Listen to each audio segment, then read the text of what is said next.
A vontade de darem uma volta olímpica, a vontade de gritarem campeão é grande demais. Mas vamos ser profissionais. Vamos ser profissionais de um lado e do outro. Não fiquem gritando antes do tempo, achando isso, achando aquilo, que depois vai ficar feio lá na frente. O Grêmio vai encarar o Caxias. Tem a vantagem do empate, nada decidido. A torcida sabe. A torcida está preocupada, confiante, mas preocupada. Respeita o time do Caxias, é um time brioso, é um time traiçoeiro que vai jogar tudo o que sabe. Sem contar que o Grêmio está vindo de uma folga prolongada, que certamente não treinou o que deveria treinar. Isso faz parte da administração, do modo de ver futebol do Renato. Toda vez que o Grêmio volta de uma folga prolongada, volta sonolento, um tic-toc, tic-tac, que não leva a nada.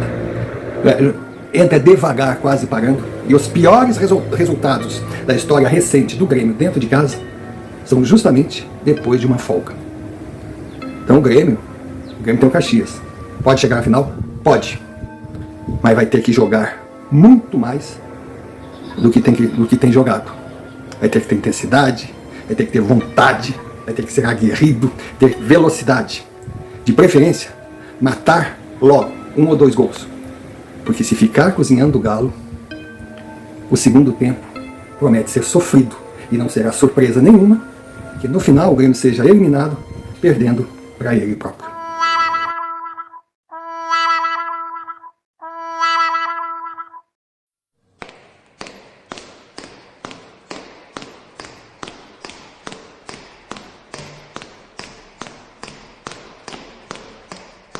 É agora, já no Campeonato Gaúcho, que nós vamos voltar a sermos campeões.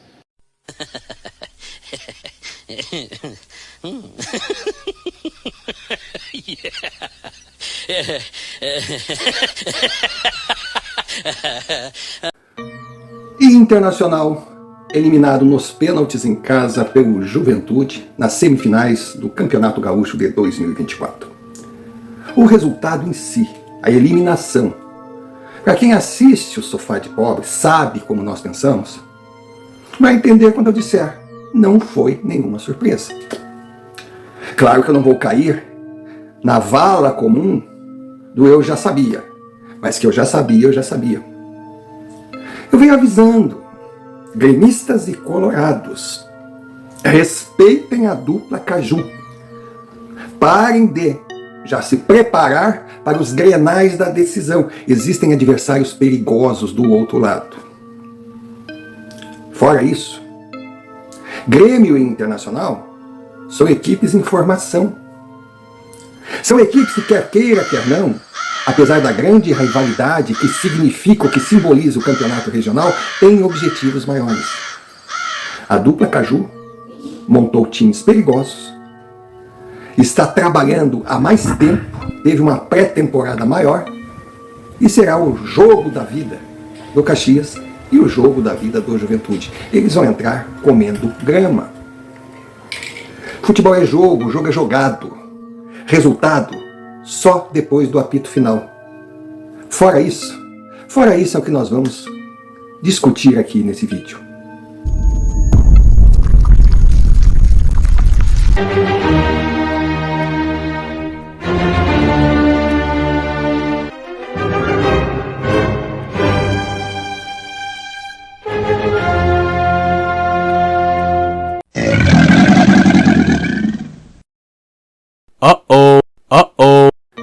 Repetindo, em mata-mata pode acontecer de tudo, inclusive nada.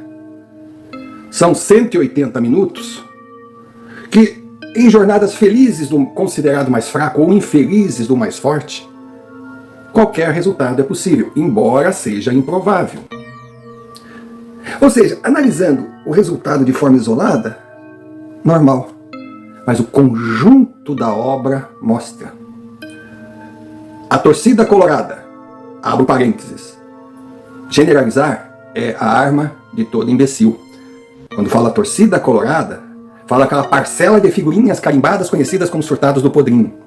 Eu respeito e admiro o torcedor colorado apaixonado pelo seu time, que está ali acompanhando na vitória ou na derrota, mas que tem consciência e bom senso. Mas a torcida colorada, leia-se surtados do Podrinho, não aprende com os erros. Vamos fazer uma retrospectiva desde 2016.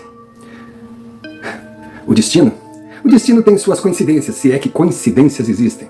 Vamos falar do mesmo Juventude, decidindo o título no Beira-Rio com o Colorado, casa cheia. A torcida vermelha em festa, porque lutava pelo seu 6º título regional.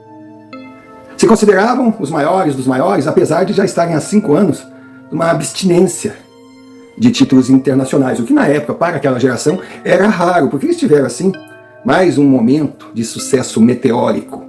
Uma geração que deu certo, que faz parte da história colorada.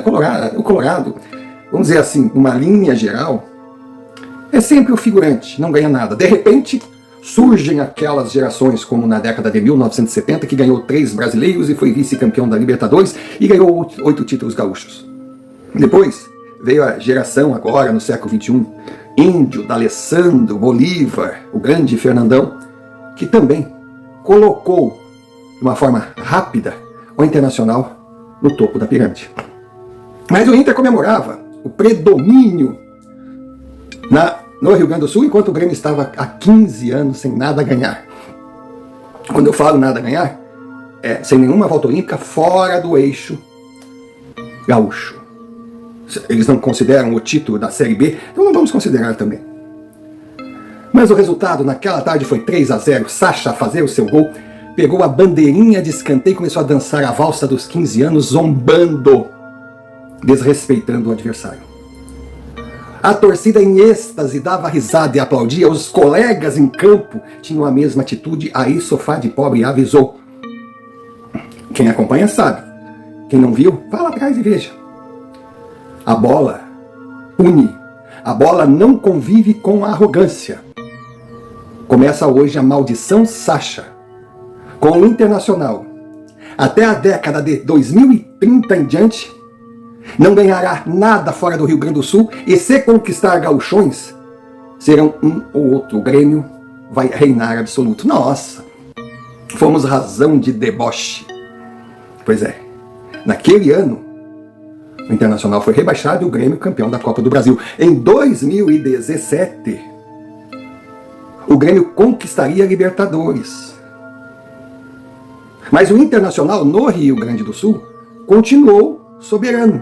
Aí o tricolor foi eliminado pelo Novo Hamburgo. Final, Internacional e Novo Hamburgo. A arrogância colorada já estava com a faixa de heptacampeão no peito, simplesmente desconsiderando que tinha um adversário para enfrentar. O que aconteceu? Maldição Sacha. O Novo Hamburgo foi campeão. Aí pensamos, bom, depois desse tombo, os colorados irão aprender e deixarão de ser tão arrogantes. Leia do engano. Na sequência, o Internacional em 17 voltou para a primeira divisão. Iria disputar o Brasileirão de 18. Mas quando eles voltaram, depois de fazer uma campanha pífia na Série B, mesmo tendo sido o clube que gastou mais que a soma dos gastos dos outros 3 promovidos, o discurso deles era: o campeão voltou, o campeão de tudo, não tem pra ninguém, se cuida, Grêmio. E fora isso, criaram uma narrativa absurda. Primeiro, a Libertadores do Grêmio de 2017 foi a mais fraca de todos os tempos. Essa é ridícula. Que o Grêmio só pegou time fraco. Será que eles não pensam? Bom, vamos lá, 2 detalhes. Existe uma diferença bem grande entre clube e time. Existem clubes maiores, de história maior, de tradição, de conquistas. Outros, e não tem todo esse know-how. Mas acontece que clubes medianos, numa determinada época, montam um time sensacional. Foi o que aconteceu com o Lanús. Porque o Grêmio decidiu a Libertadores contra uma equipe argentina, dentro da Argentina, e uma equipe que era a campeã argentina, que conquistou o título, e que havia eliminado no meio do caminho San Lorenzo e River Plate e clubes maiores. Mas para os colorados, a narrativa era esse timinho, a Libertadores fraca. E também, eles não pensam nos brasileiros tradicionais, grandes clubes. Se tiver curiosidade, olha a relação, não vou perder tempo porque eu não tenho que provar nada a ninguém. Que foram eliminados. Então, quem chegou na final foram os 2 melhores times da competição. Mas não, essa narrativa, repetindo. Eles têm essa máxima, sabe, colocada em prática por uma ideologia que cria a narrativa, repita de forma incansável que ela começa a ter contornos de verdade. Mas isso funcionava antes da internet, hoje não pega mais, é papel ridículo. Mas eles continuaram. E aí, como não tinham mais argumentos, o Grêmio estava com um time melhor, uma geração melhor. Além de Copa do Brasil, de Libertadores, conquistou a Recopa Internacional, voltou a ganhar os gauchões. E estava na final, chegava sempre nas fases finais de todas as competições. Era um time da moda na época. Mas não. Eles não tinham como combater, então com o que ficava? Ah, o Grêmio não tem mundial. Ah, isso aí, eu não vou nem tocar no assunto, porque isso é muito ridículo. Eles querem até mudar o regulamento. Eles querem matar o futebol do passado. Só o que eles ganharam vale. Ah, o Grêmio não tem estádio. É outra coisa ridícula. Chamar um mutuário de inquilino. É absurdo. Então, eles mostravam que a empáfia, a arrogância continuava. Eles não podiam aceitar que o seu time tinha caído e o Grêmio estava melhor. Nietzsche explica: é muito mais fácil negar a verdade do que se conscientizar que defendem, nesse caso torcem, para uma mentira. Aí, cara, principalmente nas redes sociais, virou uma encheção de saco. Os caras repetem sempre a mesma piada, a mesma flauta. Eu sei que existem flautas eternas que sempre vão voltar. Por exemplo, os gremistas, Mazembe. De vez em quando alguém vai tocar no Mazembe. Ah, aquele time de fábrica de papel higiênico. Ah, no período pré-jurássico. Mas de vez em quando vai aparecer um gremista com essa flauta. Faz parte. Como eu entenderia se os colorados, de vez em quando, um ou outro, falassem sobre a Libertadores que não vale nada, sobre o Grêmio não tem mundial, o Grêmio não tem estádio. Mas eu não consigo entender a cabeça de um sujeito todos os dias repetindo 2, 3 vezes a mesma chinelagem e achando que faz bonito. Eles chamam isso de zoar. E de repente um ou outro gremista se irrita e diz: sentiu o golpe. Não, não é que sentiu o golpe. É que ninguém tem antídoto para chato. E até uma criança sabe que é muito chato alguém que fala sempre a mesma coisa. Eles entraram no inferno astral. O que disse a maldição Sacha. Eles foram avisados. Mas a arrogância permaneceu. Aí todo ano os jogadores que eles contratam são os melhores, os maiores, vão ganhar tudo. Aí vão perdendo uma competição, vão perdendo outra, vão perdendo outra, vão perdendo outra. A cada uma que perdem, isso aí a gente não se interessa. Perderam o gauchão? Quem gosta de gauchão é prenda, o nosso negócio é a Copa do Brasil. Aí são eliminados da Copa do Brasil? Quem que quer copinha? O nosso negócio é Brasileirão. Aí não chegam no Brasileirão, nós estamos na Copa Sul-Americana, na Libertadores, nós vamos ganhar a América. Aí não ganham nada, veio o choque de realidade, com requintes de crueldade, que no caso deles é uma tragédia anunciada. Aí já começa a planejar o ano seguinte. Não, o nosso negócio agora é a próxima temporada que nós vamos ganhar tudo. Em paralelo, eles enlouqueceram. Aí nós chegamos em outro ponto. O Internacional vem colecionando fracassos, decidindo dentro de casa. E eles não aprendem. Foram eliminados da Copa do Brasil pelo Vitória dentro de casa. Foram eliminados pelo Olímpia na Libertadores dentro de casa. Foram eliminados pelo Caxias no Gauchão dentro de casa. Teve aquela história do furacão que o Atlético ganhou no Paraná. Aí quando o Guerreiro saiu de campo, uma empáfia. Em casa a gente decide. Foram eliminados. Teve aquele campeonato brasileiro, pontos corridos, que bastava ganhar do Corinthians, empataram dentro de casa. Aí quando a gente pensa que eles vão, algo está errado, nós temos que mudar nosso comportamento, nós temos que ver o clube de uma maneira diferente, nós temos que construir, não existe coincidência. Não. Aí começa, quando o Corinthians foi um roubo, um pênalti, um toque dentro da área, num lance, que todo mundo sabe que na época era uma determinação da FIFA.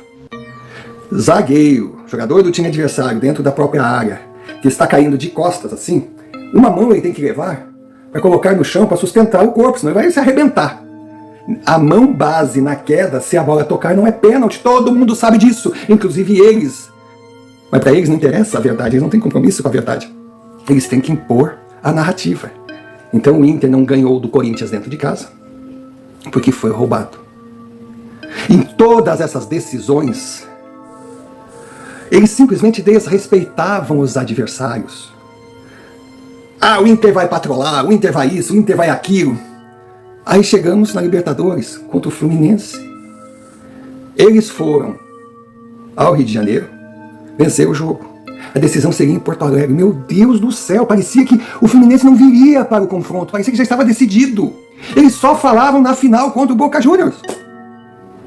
Mais uma vez, o Inter decidiu em casa e foi eliminado. E agora em 2024, eles estavam insuportáveis. Contrataram 10 jogadores. O seu presidente, uma obsessão para escrever a própria história, para ser o presidente que tirou o Inter da fila, mesmo sabendo que o clube está endividado, está adiantando pagamentos a receber e está gastando tudo. E não paga a dívida só está crescendo. Ele quer sim um Senado, um governo do Estado, ele aparece em foto do lado do atual presidente, que é do seu partido. Está na cara a intenção. E esse ano ele enlouqueceu geral. Ele contratou 10 jogadores. Bom, a mídia, o marketing do Beira-Rio, a mídia gaúcha, nossa, transformou o Internacional 2024 numa máquina imbatível.